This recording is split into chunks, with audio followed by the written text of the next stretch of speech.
My favorite story is Belem. Which is sort of funny because it's not that much of a story. I'm saying that because it has very little dialogue in it. Sometimes chapters go on with no words at all being spoken. It took 6 years to make, but you can read it in 6 hours. But then you'll probably miss the point because the story isn't much told in the words. It's told through the journey. I'll try and explain what I mean with that. It's literally just about a guy walking through this giant, never-ending structure. And I'm pretty sure the guy, Killy, which is his name, doesn't really know either what is happening because it's been so long that he's been going through it. And because of the lack of dialogue, you're really forced yourself to figure out the story.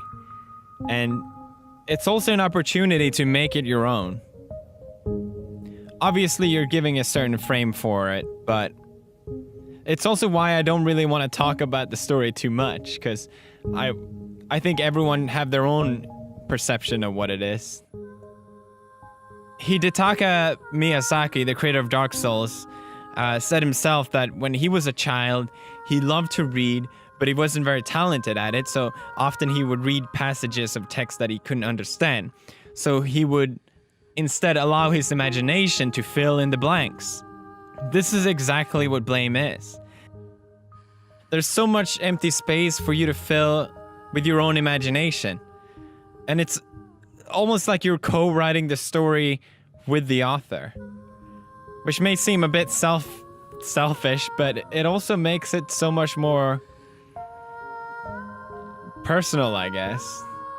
The creator of Blam, Tsutomu Nihei, shows that you can tell a story with barely any dialogue, and he does this because he draws it so beautifully.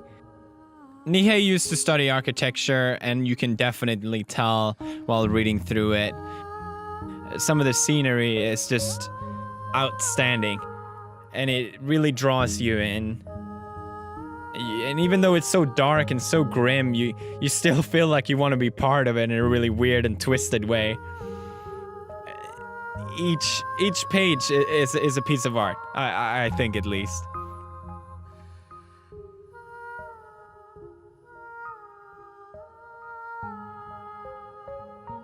I realize I'm talking about it like it's some perfect piece of art, but it's really an action cyberpunk manga. It's that's it. That's all it is. But it's also so much more. Blame came out on Netflix as a movie, which I guess is surprising because it's pretty old. And I didn't really love the movie, but I thought at least now is a good chance for me to talk about it because it is my favorite manga, and I figure now is as good time as ever to do that. I love Blame because of a lot of small reasons. I love it because the art improves so much just from volume 1 to volume 2. It's so interesting to see the artist grow while making the manga and seeing him improve. I love because it's an 18+ manga, but it still takes itself seriously enough not to overdo the gore and all the sexual bits, even though I do love anime titties. I love it because, for me, it's like a friend.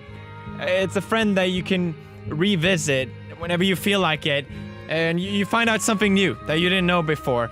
But it's still nice to just revisit.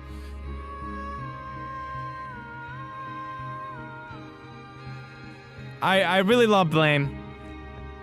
I don't expect anyone else to really like it. It's really not for everyone. At all. I just love talking about it. And I really just want to say thank you to Tsumoto Nihei for making such a wonderful piece of art.